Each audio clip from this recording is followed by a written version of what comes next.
211 water's hot, 212 it boils, just 1 degree. Right. Goes from hot water to boiling water, and boiling water can create steam, and steam can power locomotives. The translation for us was this: that 1% is your area of uncomfortability. It is your push. It is your very, very best. You have to ask yourself, is this your very best? I mean, it became permeated in our culture. So like if you left a coffee cup with a stain on the table, someone would walk by and give you a little chest bump and say, dude, that's not 212.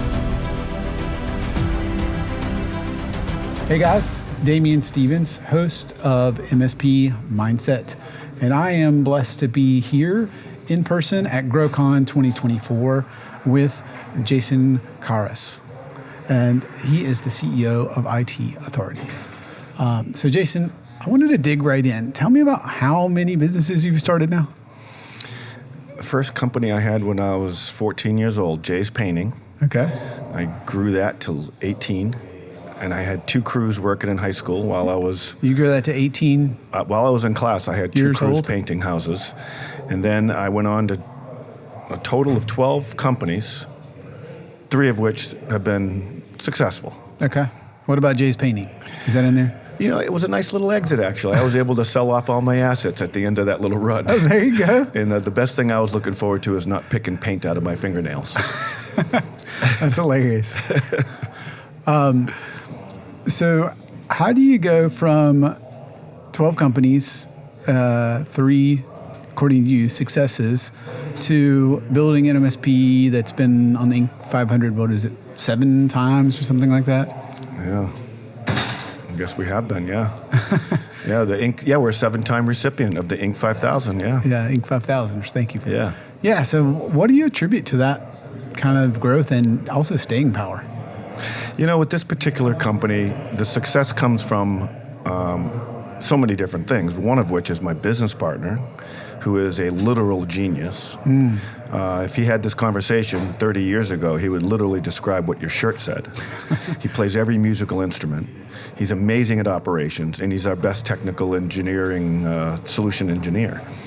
Although he hasn't done that in many years. But, you know, I had somebody that did everything I was not good at. And I was all the things that he didn't feel comfortable with, you know, so we were such a good match. And it was through him that, you know, I was in the sales side. So I'm Yosemite Sam, let's go make some sales, boom, boom, boom, boom. And he's like, whoa, whoa, whoa, whoa, we need this to be scalable. So we started writing documents when we had 3 employees for our 4th employee that we knew we wouldn't be able to hire for months. But we were, and that's a painstaking discipline of documenting everything, all the way down to how to shut the air conditioning off when you leave. I'm not kidding. We had documents for every single thing. Wow. And that... what size or scale? We had 3 employees. Oh, wow. We were writing documents for the 3rd and the 4th, and it paid off in spades, because as we grew, we were able to ingest very large clients without imploding. And particularly back in 2014, when we had our first, our biggest customer at that time only had 300 or 400 users, and then we landed a 3,500 user. Wow. And that would make most people implode. Yeah. But we had such a handle on documentation and automation whenever possible. Take the guesswork out, automate it. And but in the beginning, we literally had pieces of paper that were different colors for an internal process that my business partner, Jason Polner, created. So there were all these little holders for the papers, and if you saw a pink in this one, this is where this was, and that process, and so forth. And then he started developing just on top of Microsoft Dynamics CRM, and started developing a business process management system that that was the core of our operational system. And at one point, we had about 20 programmers working on that in India, developing as we need this process, we need this workflow, boom, boom, boom. And we just kept catering that to the business and I called it an orchestra of precision. Because if there was a person not doing their job, it wasn't a tree falling in the forest. We had an indicator. We had a key performance indicator that would beep, beep, in fact, a lot of people complained about it because if you were in the system, you would see something flashing and that would annoy you. And if it would annoy you, you'd do something about it. Yeah. You have a task waiting and 3 other people are waiting for that task to be completed that won't get it and it's going to slip the date and so forth. So that's what we did. I mean, really intricate business process design. And that made us scalable, Yeah, that's really cool. This episode is brought to you by Servosity. I started Servosity because I was an MSP that lost data because I thought backup success meant I could recover. And boy, was I wrong. If you've ever been there or anywhere close, you know how much your stomach turns over the thought of not being able to recover any version of the data for your client. Now, naively, I set off to build a better mousetrap and build a better backup product until finally I realized it's all about the people and the process. So you have a choice to make. Do nothing and bury your head in the sand, or level up your processes. Now you can do that by either hiring Servosity, where we'll take all the workload of managing backups off of your plate and test your backups daily, weekly, monthly, and quarterly, or you can keep the tech stack you have in place, your existing backup and DR provider, and steal my 18 years of knowledge and download that process and add that to your operational maturity today. So surely there's more than writing docs to make my MSP grow. What else do you attribute to that? Culture was, I think, the most important part of it all because, I'm not Superman. My business partner isn't either. We can't carry a company. We can't do it all. You need people, lots of people too. But everybody needs to be rowing in the same direction. Mm-hmm. And also, as much as you want to have 100% of your employees activated and involved, it's just not real. Mm-hmm. But my goal was to get as many as possible to drink the Kool-Aid. Mm-hmm. And the Kool-Aid was personal development. Mm. And if you went into our office, we had a huge wall. Across the wall it says, "We work harder on ourselves than we do our job." Mm. I love that. And people thought, what? From an employer saying that? Yeah. And the philosophy was, if you're working harder on your job than you are on yourself, you got the cart before the horse. But if you're working harder on yourself, the job improves because you're working harder on yourself and you're growing and you're learning and so forth. But you're taking care of your life, your health, your family, your loves, your goals. So we were really, really big in culture, and the culture was personal development and everybody rising together. Everyone rising together. The 360-degree leader, we called it, where if someone was beneath you in a position, you would bring your hand down and bring them up and say, here, this is what you need to do to get up to this level. If someone was above you, you would push them to make them look even better. And if someone was with you, you grabbed them by the shoulders and you went up. And that was a different philosophy that a lot of them weren't used to. Everyone's like, it's my job, and antithetical to my career. But that's not the case. And what happened was people fell in love with that. And you know what? We got way more out of those people than they would have, if they weren't inspired and motivated. So that was a big part of it. And then obviously you need customers. Right. They'll be twiddling their thumbs if we don't have customers. So, and frankly, I don't know that we were great at it. We competed well, like Terry said, we competed a lot together, and he was a tough competitor. Yeah, rumor is you and Terry were at GrowCon, right? We were head-to-head competitors. Oh yeah, we were. It was great.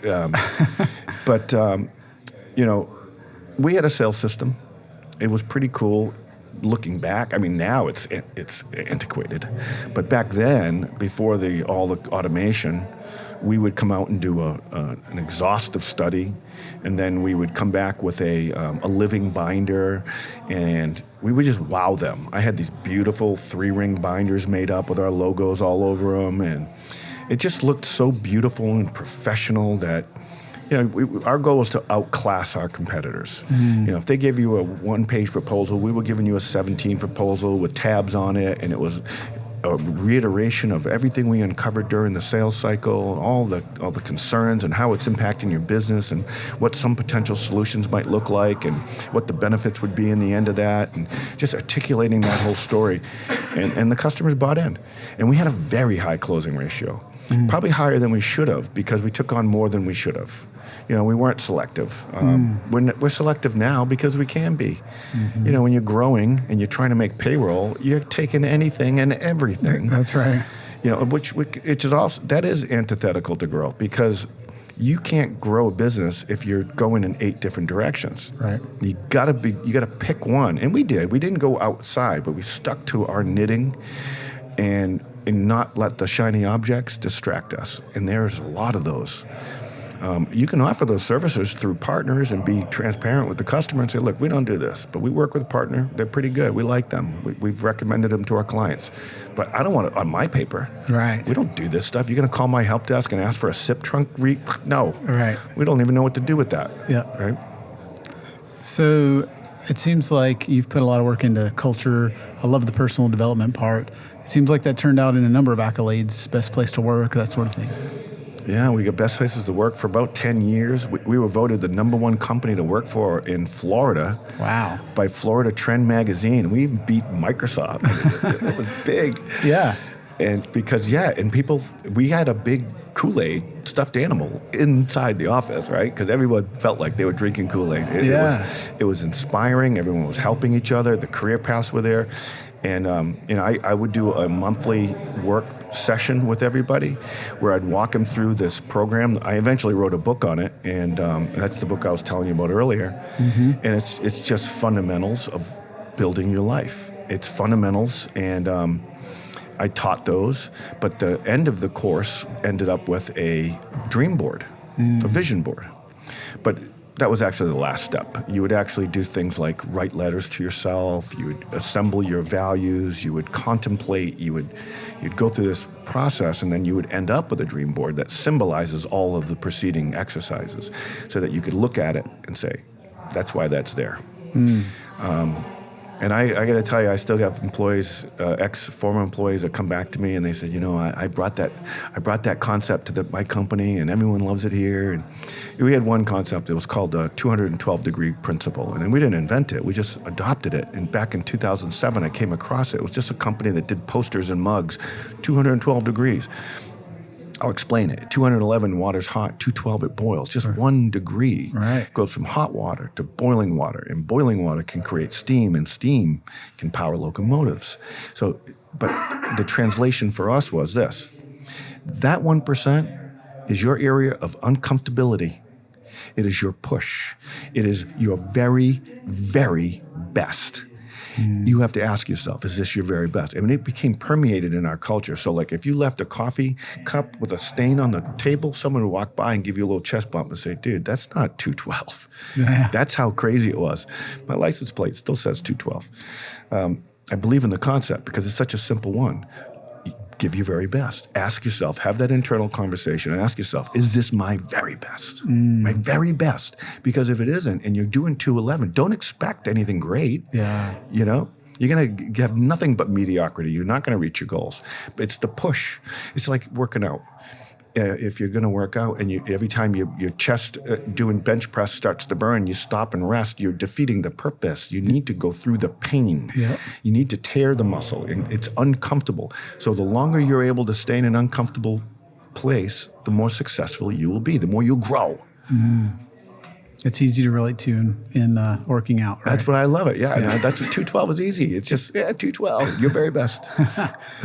So what are some of the other examples? I mean, I find it really interesting that you directly correlated good culture to personal development, which sounds obvious because I want my people to grow. I want them to be the best version of themselves. But I don't feel like most people put it that way. They think equate it's a it pool to other table. things. They think it's a ping pong table. Right. And free lunches. Yeah. Which we did. We did stuff like that. But we didn't. We did lunches, free lunches for people, and we had a masseuse during the week, so they could just put their name down and get a 15-minute massage. We did those things. But at the end of the day, culture is defined by the way. the way you feel when you grab the front door to open it up to walk into your office.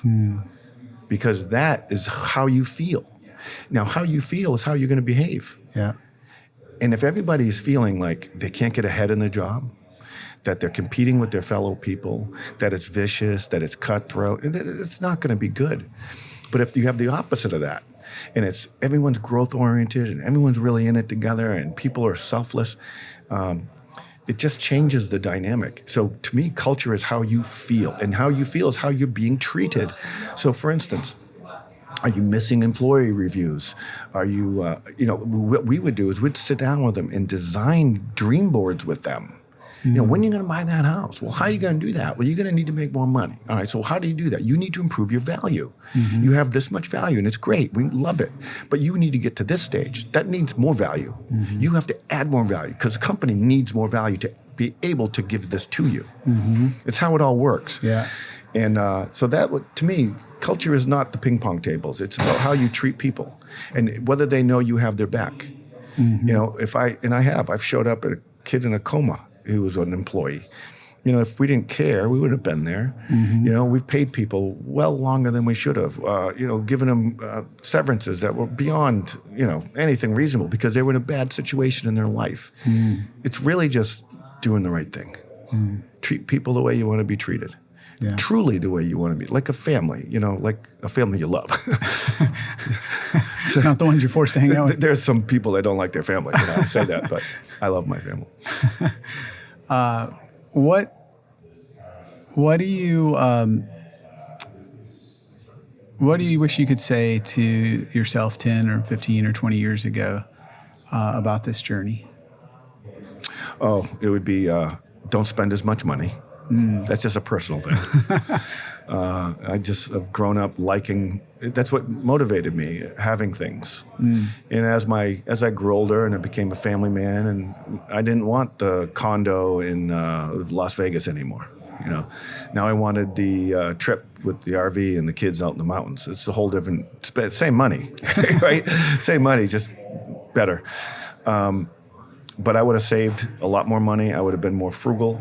I would have built the business more frugal. We got a little drunk with the money. We were like just spending money like crazy and kind of got out of hand. So I would advise all around that.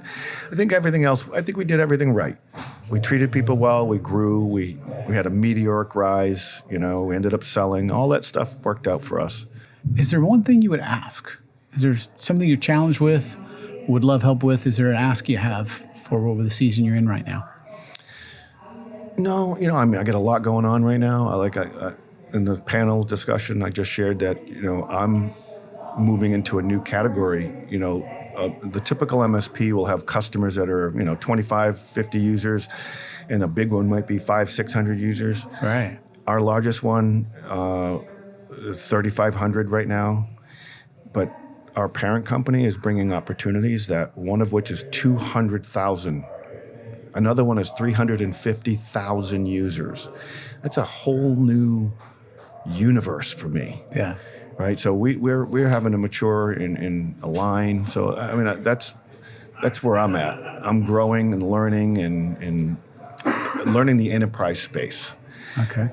We grew up in the SMB, and I would say on the small side of the mid-market. And I say small size. It's all eyes of the beholder. For us, a mid-sized company is up to about 3,000 or 4,000. Yeah. And then you start getting into small enterprises, what we consider a small enterprise, 3,000, 4,000, 5,000 and above, and then they get bigger into the hundreds of thousands, right? Yeah. That's my ask is. I guess from God Almighty to guide me in my ways. I love that. Yeah, that's a couple of orders of magnitude difference. So maybe somebody that's listening has experience with that. If you are, reach out to Jason. If you want to like his help, reach out to Jason. I just want to thank you for this. There's so many more questions I want to ask, but in interest of your time, I won't today. Thank you for taking your time and especially at GrowCon, where there's so much going on, to speak with me and to be on MSP Mindset. I really appreciate you having me. Nice to meet you too. Thank you.